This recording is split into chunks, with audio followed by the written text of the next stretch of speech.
Ketika pasukan Islam sampai di tengah lembah, antara dua pasukan, orang Romawi itu berkata, "Wahai orang Islam, kalian berbuat curang.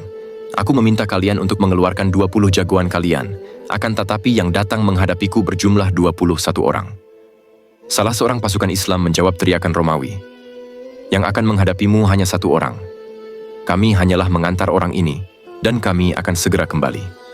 Si kafir Romawi berkata, "Aku telah memohon kepada Allah, semoga aku berhadapan dengan Ibnu Al-Jazari." Ibnu Al-Jazari berkata, "Benar, aku Ibnu Al-Jazari." Si kafir Romawi menjawab, "Wahai teman, aku merasa cukup puas berhadapan denganmu."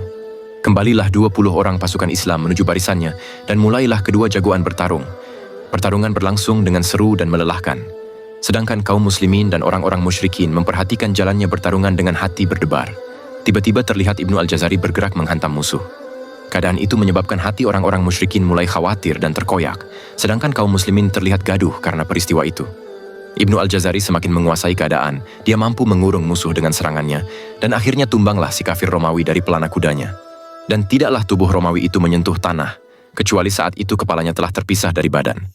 Maka bertakbirlah kaum muslimin dengan suara yang seakan-akan mampu meruntuhkan gunung. Akibatnya tercerai berailah barisan musyrikin. Kemudian kaum muslimin memulai peperangan dengan semangat tinggi. Dan akhirnya benteng Anwah berhasil dikuasai dengan membawa korban dan tawanan yang sangat banyak dari pihak Romawi. Ketika Ibnu Al-Jazari datang menghadap Ar-Rasyid, maka Al-Rasyid mendudukkan di hadapannya. Selanjutnya Ibnu Al-Jazari diberi harta rampasan yang sangat banyak, sehingga hampir saja dia tidak mampu membawanya.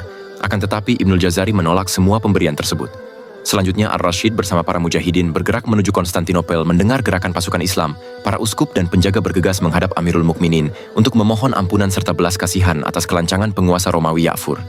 Mereka berjanji bahwa hari itu juga mereka akan menepati semua perjanjian mereka dengan kaum muslimin keluar dari Baghdad hingga Konstantinopel dan memberikan hadiah kepada kaum muslimin. Para uskup dan pendeta terus memohon dengan merendahkan diri di hadapan kaum muslimin. Bahkan mereka sujud dan meletakkan dahi mereka pada permukaan tanah. Hingga akhirnya permohonan belas kasihan mereka diterima oleh kaum muslimin. Selanjutnya Ar-Rasyid tetap bertahan di tempat pemberhentiannya selama beberapa saat sehingga semua tuntutan kaum muslimin terpenuhi. Orang-orang Nasrani kemudian menyerahkan 300.000 dinar, uang emas, setiap tahun ditambah 50.000 dinar jizyah setiap tahun kepada kaum muslimin. Ditambah syarat lain yaitu orang-orang Nasrani tidak diperbolehkan mendiami perbentengan baik di Harkalah ataupun benteng lain.